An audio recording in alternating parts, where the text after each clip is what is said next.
Victoria Cobb is the president of the Family Foundation. She has been with the organization for 2 decades now, serving as its president for the past 18 years. Over the years, Victoria has been central in setting the pro-family agenda in the General Assembly while overseeing the day-to-day operations of Virginia's largest pro-family organization. Victoria has also become a highly sought-after public speaker and is often quoted in the media in Virginia as well as nationally.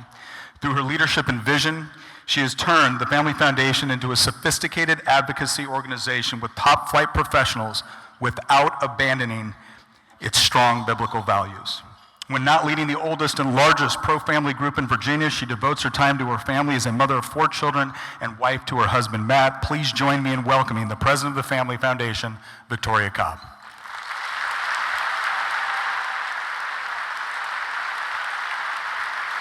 The year was 1989. The Family Foundation was 4 years old. Roe versus Wade was 16. I was 11. Mr. Lake, my 6th grade language arts teacher, assigned our class to write a story. I chose to write about a female future Chief Justice of the U.S. Supreme Court reviewing a case that had the potential to overturn Roe v. Wade. My passion for the injustice of abortion had only just begun. But even in 1989, I knew it would be a long, hard-fought battle, as evidenced by the fact that in my fictitious story, the overturning of Roe came in March of 2031. I don't know about you, but I am so glad that the Dobbs case came and that Roe was overturned over a decade before my imagination allowed that to happen. I've been thinking about this moment that we are in right now since 1989. Some of you have been working for this moment since then, or maybe even earlier. I can't help thinking of all the people who paved the path that have led us to the moment where we are today. I think about Anne Kincaid, the namesake of our award that we just gave, a woman whose own abortion motivated her tireless work for the unborn in the early years of the Family Foundation. I'm convinced that the number of people who have done something in the fight for the unborn to make this moment possible is in the millions. Some have done so at quite a cost. Just yesterday, an 84-year-old woman was going door to door to talk about the life issue on the Michigan ballot and was actually shot at the door. I'm humbled to be one of those million, just like so many of you in this room. But the moment that we're in, while an enormous celebration and praise offering to God, is better understood simply as a door opened rather than a battle won. It was bittersweet to hear that states could actually ban abortion from the moment of conception, and yet the state that we're in, the Commonwealth, what we love and call home, still allows abortion, even into the late trimesters in some cases. Last year alone, 16,251 lives were lost in Virginia to abortion. Now that Dobbs has left abortion policy to the states, the spotlight is on Virginia. Our work at the Family Foundation is exponentially more consequential. All you have to do is look at the reaction from those on the left to understand what's at stake. But I want you to be encouraged by the lunacy of their arguments. Take, for example, progressive Georgia candidate Stacey Abrams, candidate for governor. Just this week, she literally said, quote, "There is no such thing as a heartbeat at 6 weeks. It's a manufactured sound designed to convince people that men have the right to take control of a woman's body." Now, I almost feel sorry for her. It actually has to be a hard job to be out front trying to fight for people to take the lives of little unborn babies. But I'll tell you, I won't feel sorry for her when she goes down in November.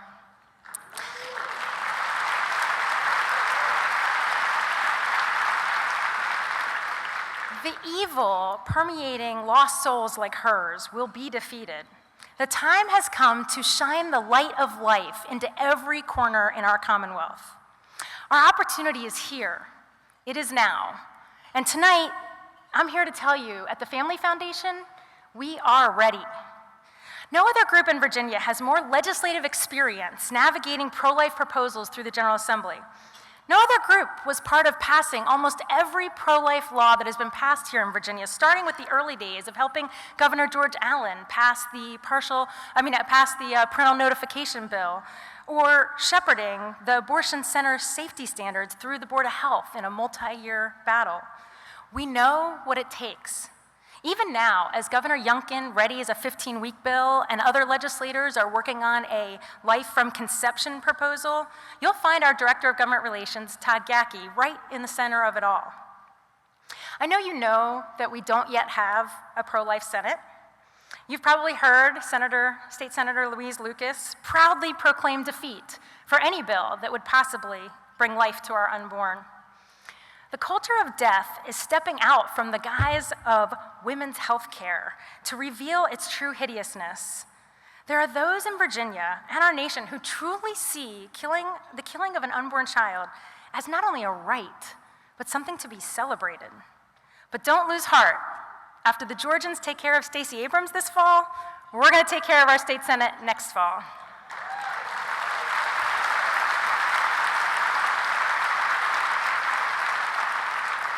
And when we get to that point, there's no group more prepared to help voters than our sister organization, the Family Foundation Action. You see, before Dobbs, and long before next year's elections, we knew we needed a pro-life House and Senate, but we also knew we needed a pro-life governor, lieutenant governor, and attorney general. So last year, our sister organization, through it, we knocked 133,000 doors to tell voters that Virginia's culture of life depended on their vote. And you know what? They listened. Our volunteers spoke with 22,000 voters who hadn't bothered to vote 4 years before when we had an election that handed us pro-abortion, pro-infanticide Governor Ralph Northam. But they were motivated, and this time they came out. And you know what Governor Youngkin's margin of victory was?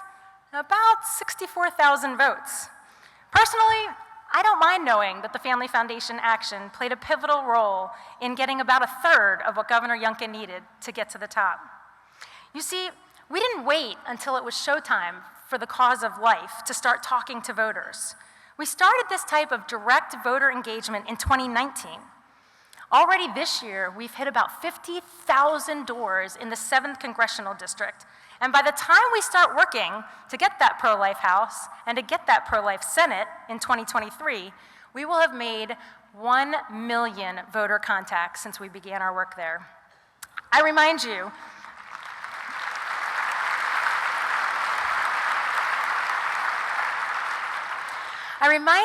of the words of Justice Gorsuch: the authority to regulate abortion is returned to the people and their elected representatives. We are ready, but taking advantage of the moment we're in is not just about electing representatives who will respect life from the governor's mansion down to the State House. It's about holding them accountable to do what we put them in office to do. We are so grateful for the thousands who have joined us each year at the Virginia March for Life. Without a physical presence at the Capitol, it is easy for legislators to believe their consultants when they tell them to stay away from social issues. If you haven't been yet, here's a little snippet we'll play for you of what you're missing.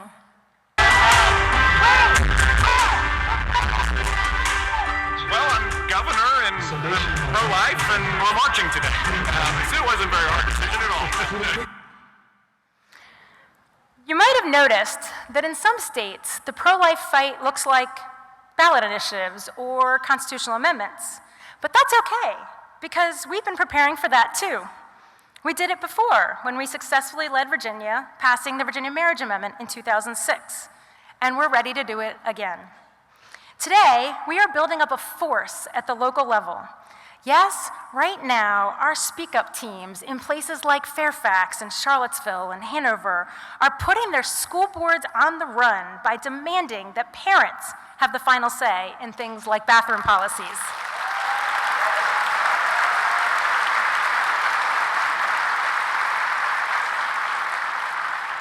As they do this, they are simultaneously preparing for the day when we can protect life in our state constitution.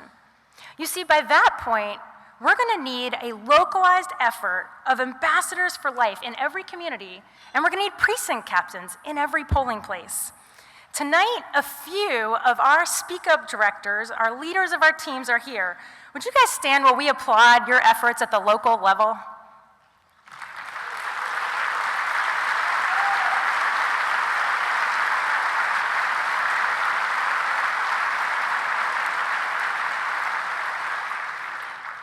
Protect Every Kid effort, headed by Candy Cushman, our VP of Grassroots and Communication Strategies, is not only effective for protecting the minds, bodies, and hearts of our kids, but it's a repeatable strategy that can be used on other issues.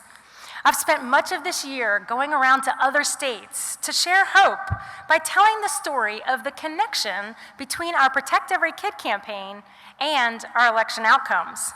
I can't wait till I give this talk again soon, because now I get to add to it that our governor has heard these parents and his team has changed the model transgender guidelines to put parents back in the driver's seat.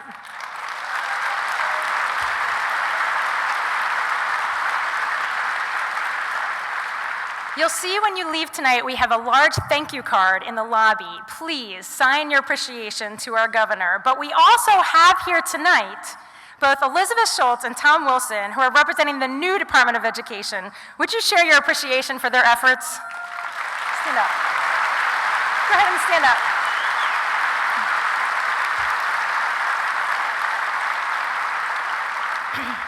You see, it wasn't just our sister organization's voter contact program that helped the election. By emboldening parents in targeted school districts across the Commonwealth, we also increased the voter share that voted for the conservative statewide ticket. As it turns out, if you're willing to go to your school board to fight for your kids, you and 10 of your friends apparently will also come to the ballot box on election day. In places where parents were largely asleep, kind of not paying a lot of attention, kind of like my county of Henrico, for example, we saw a slight red wave of about 1.5% increase in the share of conservative voters from 4 years before in the previous governor election. And of course, in that area, we actually still lost the delegate seats we were working on. But in places like Russell County, where parents came out by the hundreds and hundreds and hundreds for their school board battle, we saw a 9% increase in the share of conservatives who came to the ballot and pulled the lever for our statewide ticket. Retrospectively, as you look backwards, everywhere parents were incensed about transgender guidelines and bathrooms and things going on at their schools, regardless of whether we won, like in Hanover, or we lost, like in Loudoun. In all of those places, those voters drove up the share of conservatives at the ballot box from anywhere from 4 to 9%. This election picture is really fun to think about. But folks, when the election work is over and the grassroots pressure has been built and the legislation to protect human life has passed, we still won't have reached our goal. As I spoke with reporters over and over in the days following the Dobbs decision, I explained to them that our goal was not overturning Roe. In fact, even banning abortion is not our goal.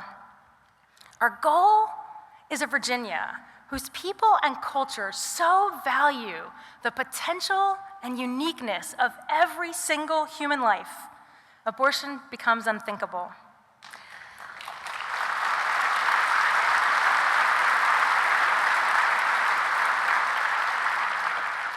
Certainly, the law can be a guide for that which is moral, so of course, in that vein, we are seeking a ban on abortion. But if we change the law and we don't change the hearts, you can expect that at the next election, the legislators are taken out and abortion is voted back in. You see, it takes a lot more than laws to create a culture that values human life.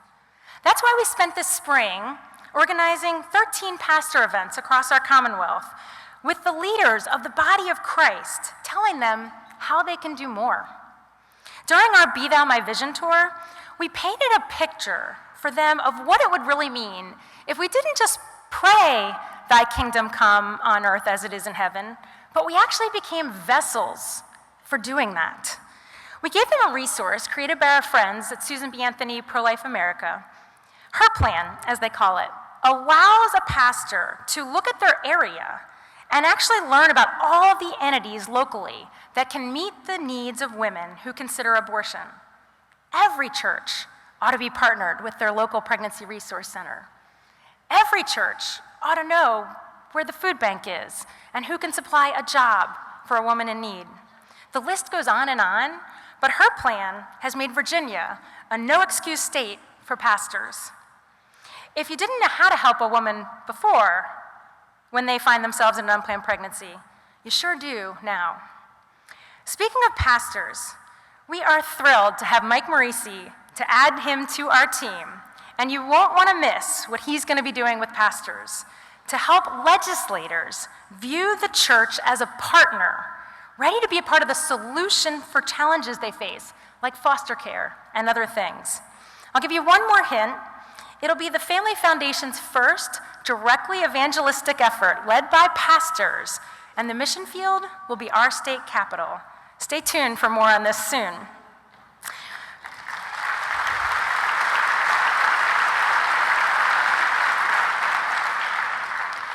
Finally, Christians face increasing discrimination by the left and are being blocked at nearly every turn when we seek to help. Whether it's fighting bill proposals that would shut down Christian adoption agencies who simply believe that it's the right thing to do to offer every child a mom and a dad, or blocking attacks on pregnancy resource centers, our organization is committed to keeping the path legally open for Christians to serve the most vulnerable in Virginia. It's for this reason we began and founded the Founding Freedoms Law Center just 2 short years ago. Even before we had officially launched, we had to tell the Virginia Beach Police that if abortion centers could be open during the pandemic, ultrasound mobile units and sidewalk counseling could too.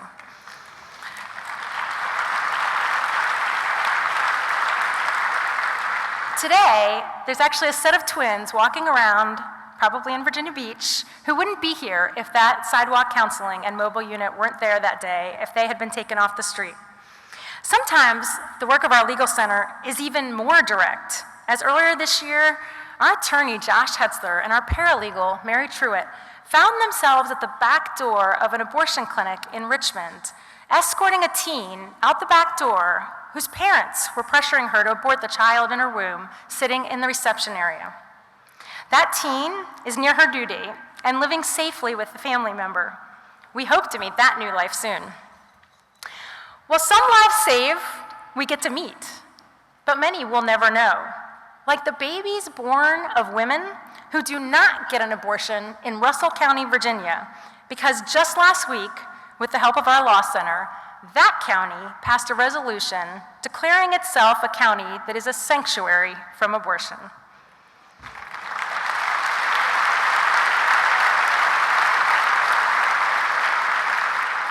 While we celebrate the Dobbs decision and work hard to get proposals passed to ban abortion in Virginia, we must also realize the hurdles faced by not just the brave moms who are going to bring these babies into the world, but also by those assisting them, pregnancy resource centers, Christian adoption agencies, and now even individual Christian couples are being blocked from being able to help.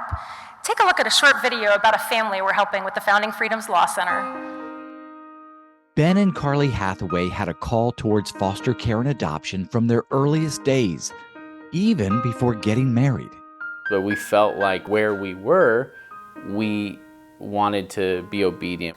So our faith was a big part of this because God calls us to care for the orphans and the widows and for the least of these. And so these children, these foster children, need a home, and they don't have someone to care for them or a loving family to care for them. And a lot of them don't end up going back to their families, and they need an adoptive family. The need in Virginia is great, especially in Virginia Beach. When we were going through the program, there was roughly 256 kids in the system and only 53 homes that were certified to take foster kids.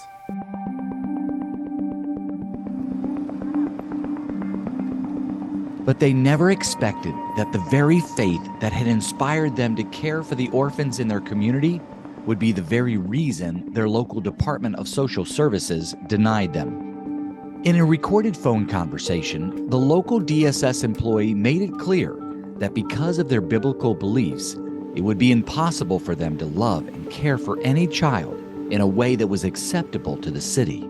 The bottom line is we just don't align in our belief system. That's what it comes down to at the end of the day. If you don't believe that to the core, how are you able to support a child? When the denial came through, we initially felt attacked. In fact, for me, it was the first time I think I've ever truly felt discriminated against. And in that sense, it was a little humbling. Now you're denying us based on our faith, which we see as a way to help and grow a child. And so many children need that love and care and support, and they don't get it. And we felt that we were a family who could give that. And when we were denied based on those things, it felt very unfair. When people face discrimination because of their faith, many may not know where to turn. But the Hathaways turned to Founding Freedom's Law Center. Knowing the resources around me, having grown up in a church and even have heard the Family Foundation come present at our church, I knew that there were options out there, and I knew that there was a way that we could fight back.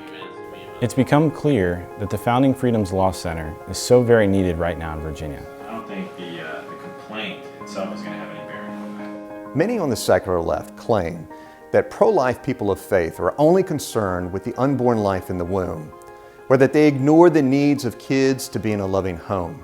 But the truth is, we're in the legislature, fighting for the rights of faith-based foster care and adoption agencies to carry out their mission. And now, through our legal efforts, we're defending foster parents as well. We are compelled by our convictions to serve the young children, to provide loving homes. And these faith-based agencies help parents do that. People reach out to us for help because of infringements upon their fundamental rights. And for me, it's such an honor and a privilege to use the gifts and the passions that God has given me to be able to help people in need through the legal process. To have the Founding Freedoms Law Center step in, and especially at no charge, come and support us and understand our story and take on the battle that's ahead has been monumental and really encouraged us to stay the course.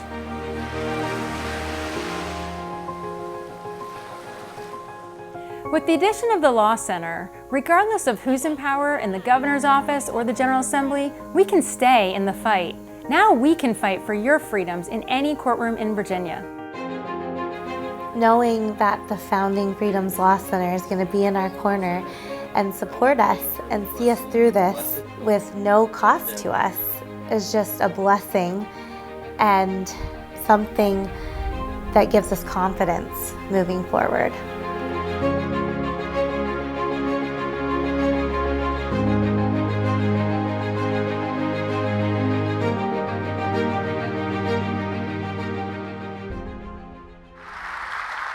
Our work to create a culture of life is significant on so many fronts.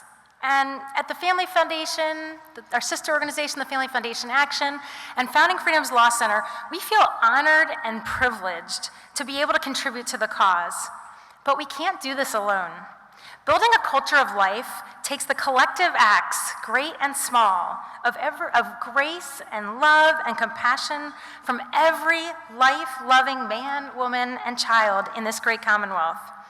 After nearly 50 years of prayer, persuasion, and political action, the Supreme Court finally righted a wrong that led to the deaths of more than 61 million unborn children. 61 million lives. That stain on American history cannot easily be erased.